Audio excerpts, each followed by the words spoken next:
Hi guys, welcome back to Flora Fun and Food. My name is Lauren and today I'm going to show you how I turned these images of IVF embryos into gorgeous watercolor paintings for a friend. So let me show you how I did it. I started off by getting out my watercolor paper. Now I used Arches. This was the hot pressed 140 pound. I also like the cold pressed too. This was a 10 by 14. So I went ahead and measured out 8 by 10 inches because that is the size that they requested. And I printed out these images and put them on my light tracing box. So typically with these I like to trace because they are just so intricate and I just want to make sure I get, you know, the right proportions, the right details. And you know what? If you can't draw from memory or from, you know, looking at a still life, trace it. There's no harm in that. Like, you might as well get it exactly how you want it.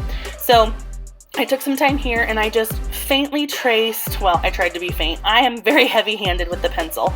So I tried to, as lightly as possible, trace around all of the details in this. You know, the one on the right had a lot of more shadow type things rather than, you know, clear shapes. And so I just kind of made some markings as to where the shadows kind of, you know, fell and how they kind of, you know, just like where the different blobs were. It was a little bit harder than the one on the left. Once I had it traced, I just kept checking the light here just to make sure I didn't miss anything. Then I took this gray like gummy eraser. I can't remember what it's called, but I just rolled it around and it takes off a lot of the lead. So it just left a very, very faint outline here. Once that was ready, I went ahead and mixed up my colors. Now here I am using Koi watercolors, and I mixed this like buff yellow color number 071 with their black, which is number 004, and it just kind of made like a darker, not so vibrant gold color because my friend requested navy and gold.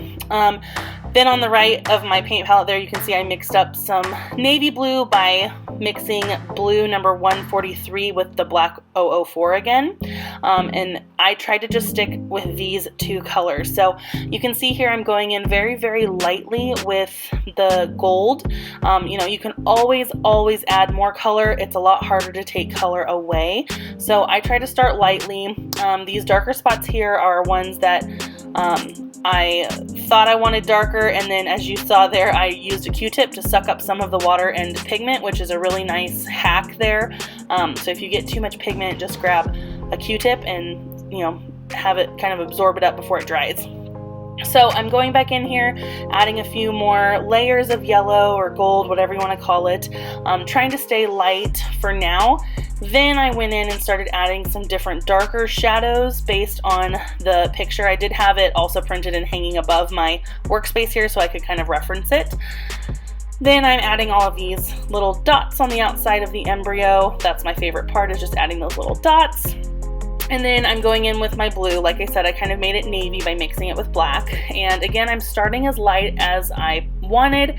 And my friend said that they like the kind of outline look of things, just, you know, so I went ahead and did some very obvious outlines. Sometimes I leave it a little more fluid, a little more feathery, but they like the outline and I do too. So I went ahead and outlined things as daintily as possible. I didn't want huge, thick, heavy lines. And so again, here I'm just outlining some of the more prominent shapes that were in the embryo picture. And then I'm going back in with the blue and adding pigment, you know, making darker shadows here and there. And I'm just kind of letting things dry. So the good thing about working with two pictures here that you're using the same color palette is you can, you know, I put the yellow on the left one, then I worked on the right one. By the time I was done with the right one, the left one was dry and ready for blue. So same thing here. I finished, well, I didn't finish yet, but I'm working on the blue on the left, and it's giving the right one time to dry. So watercolor, you have to be patient, and that's not one of my strong suits.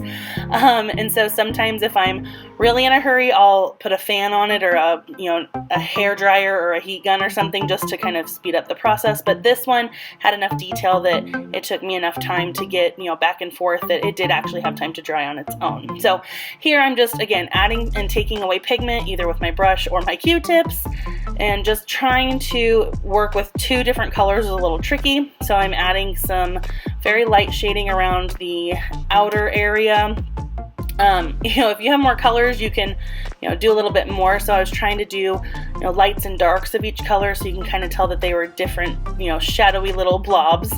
There was my practice one, if you saw that a second ago. I didn't like it, so I went ahead and redid it, and I liked this one much, much better.